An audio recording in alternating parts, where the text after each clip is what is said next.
Hello, everybody, and welcome to WOW Talk. WOW Talk. I'm Roger Hanson. I will be your host for today.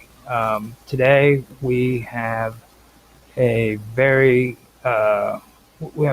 special guest with us. This is Jahar Satir. I'm going to be interviewing him with Sonia Galactic. Now, Jahan is a hypnotherapist, and I've had the privilege of having a few conversations with him.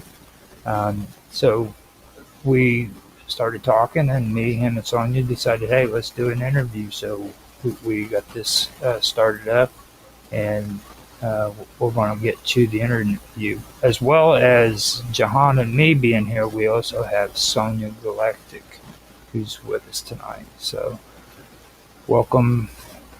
Hi. Both of you. And with that being said, I'm going to turn this over to you, Jahan, for a while, so you can give everybody a little bit of information about your background, and we'll start from there. Okay, it's like a pretty broad question there. I like to think of myself as a hypnotherapist that helps a lot of people. I'm pretty sure there's a lot of people out there that would be interested in hearing more about how I do that. I've been doing this for about 10 years, nonstop. I think probably driven by some deep need not to fix people, but to figure out why everybody around me is so mentally screwed. That's the best way to put it. I think that one of the most important things that we can do for ourselves, and if we want to see a better world, is to actually get to the root cause of self-sabotaging behaviors, and to understand that the majority of stuff that we believe is probably self-sabotaging as well. So apart from that, I do a lot of work with anxiety, depression, cessation of smoking, alcohol, drug use, weight loss. I also have certification in nutrition and cognitive behavioral therapy because that helps. And I'm basically doing all of that coming out of a music background, career musician for a very long time, since I was a teenager, and never really knew much else except for that.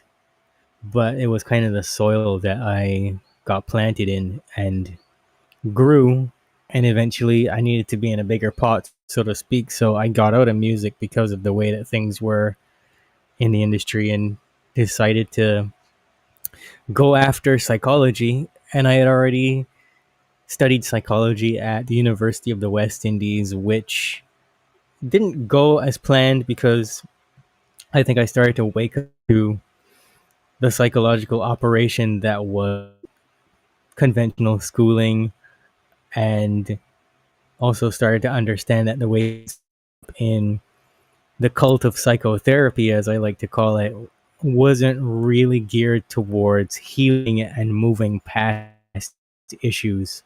It was strictly about trying to survive the experience of being alive rather than actually thriving, you know? So I'll stop there and let you jump in. Oh no, you started out on a great path to me. I really love that because we've had previous conversations, me and you and Sonia, and you really dive deep into this stuff. I know that you've actually got PowerPoints that you showed me and Sonia, and like these things, man, were just off the chain. Just so people who are listening knows, this guy is taking time and effort into it. Yeah, Sonia, you need to say something now. He's a pro. You're a pro, bro. build this dude's For ego sure. up because he deserves it. No, I mean, it's not even about that. It's just about being. I know it's probably super kind He of knows. a normal thing for you, Jahan, to like have all this information and these PowerPoints, and like you were saying, people are kind of think they're boring or whatever. But that kind of stuff, I'm very interested in that kind of stuff. I think that's super duper awesome. I mean, that really says a lot for sure to put Mhm. so much time into something that's so boring, but yet so educational, you know. Right. Hmm. Well, I mean, and just so I can add to that too, like when she started, Well, I lost you after the first time you said PowerPoints. oh, I probably said that wrong. PowerPoints, points, kind of like, That was right. was it it? PowerPoints is right. Yeah. PowerPoints, yeah. You had a whole, you had a whole illustration of your work and stuff. That's amazing. Impressive That's for sure. really, and Yes.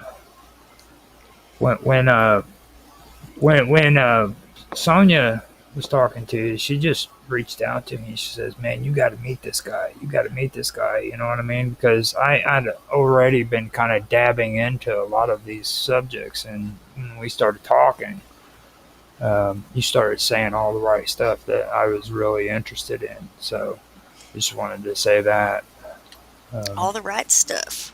right. But yeah, I was just pointing out how serious, obviously, you are in your profession to make such wonderful, boring PowerPoints, and Right.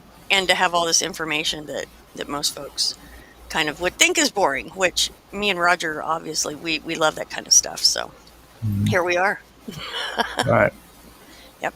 No. Right. Well, typically I don't use PowerPoints. I usually just speak from the top of my head, but those Hmm. PowerPoints I showed you was actually from a presentation that I had to give that required me to have slides and stuff.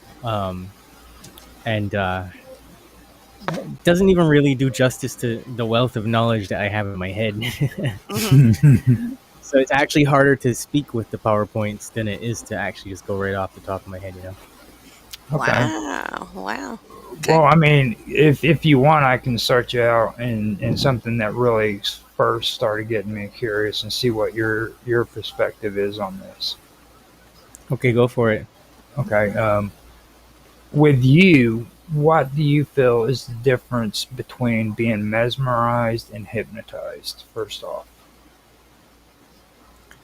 First of all, when you say mesmerized, you're just really referring to Anton Mesmer and his version of hypnotherapy, which is the stereotypical you are getting very sleepy and you're swinging a watch in front of someone.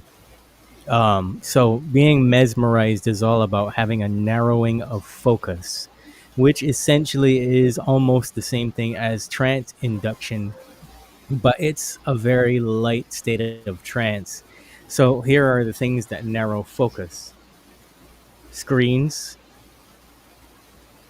events that are potentially traumatizing or stressful, things like waiting for the bus, anticipating when your loved one or your child is going to get home, different things like that. And so that kind of moves into the second part of your question: is what exactly is hypnosis? And hypnosis is any change in state away from your normal logical thinking and talking state. And it varies to different degrees after that, um, in terms of brain wave cycles per second. Essentially, scientifically, that's what it comes down to. But hypnosis can happen at any time during the day. Actually, I jokingly say that you would have a series of mini strokes if your brain didn't transition into alpha, because the subconscious mind is taking in trillions of bits of information compared to the conscious mind, which is just 140. So you have to have time throughout the day to process it, and usually within a 7 hour or more time frame throughout the day, and you don't even realize that it's happening. That's how slow hypnosis is. Um, you could be listening to me speaking right now and actually be in a light alpha state simply because you're paying attention to what I'm saying. So therefore, I've narrowed your focus down to just what I'm saying, if that makes sense. Yes. So if anybody asked me what is hypnosis, they would actually have to change that question and ask me what isn't hypnosis. And it's a very short list of things. Okay. Interesting. Yeah. That actually is pretty interesting because that's kind of what I was getting into when you were talking about alpha waves. Now, like one thing that I really started getting more curious about was sleep. When it comes to people and their sleep habits and the waves, like the theta waves, you have the alpha waves and stuff of that nature. Um, uh, I always found, or what I've been finding is there's a correlation between these waves and like the phases of sleep that you go through in the night. You know what I mean? Like you have REM, then you have deep sleep and things of that nature. Have you done any kind of research into that? No. Do you know much about that? I know a lot about it, but the things that I do know actually would not be very relevant to mental health during the waking state, if that makes sense.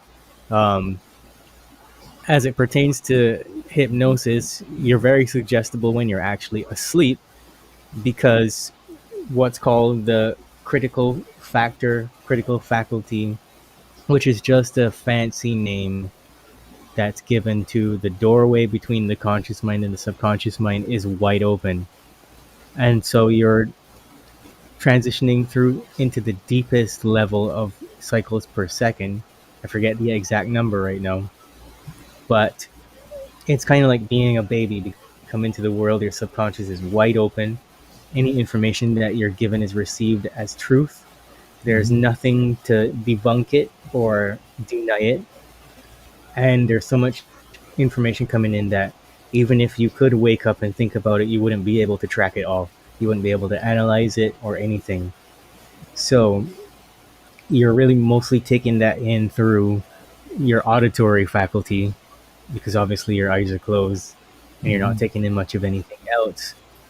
That's the reason why you could be asleep, smell smoke, and dream that your house burned down, for example, because you would just be responding to your senses purely alone, and your brain will fill in the gaps with any information that's already in there. But if you are members of the cult of global disempowerment that are trying to kill us, then you're probably going to love that people are asleep because they can transmit things directly into your brain using these waves. They can Mm-hmm. log into your brain while you sleep, actually. Yep. So Sleep I can programming. go that route if you want to. I Yeah, think go that's ahead. very interesting. Yeah, bring it up. Sure. A lot of this, Go for it. yeah. So a lot of this stuff is like you got to think about, like you said, the REM sleep and non-REM sleep, which are characterized by distinct patterns of neural activity. So REM sleep, in particular, as you know, is associated with vivid dreams and memory consolidation and emotional processing. And non-REM sleep is all about deep restoration, um, with something called synaptic pruning, which is just a part of your system maintenance. Your brain needs to do those things so you don't short circuit, so you remember things well, so your brain stays healthy. And it's Mm-hmm. kind of like that process that I described as well, the 7 hours throughout the day where your subconscious mind is helping to process things and your brain needs to go into that alpha state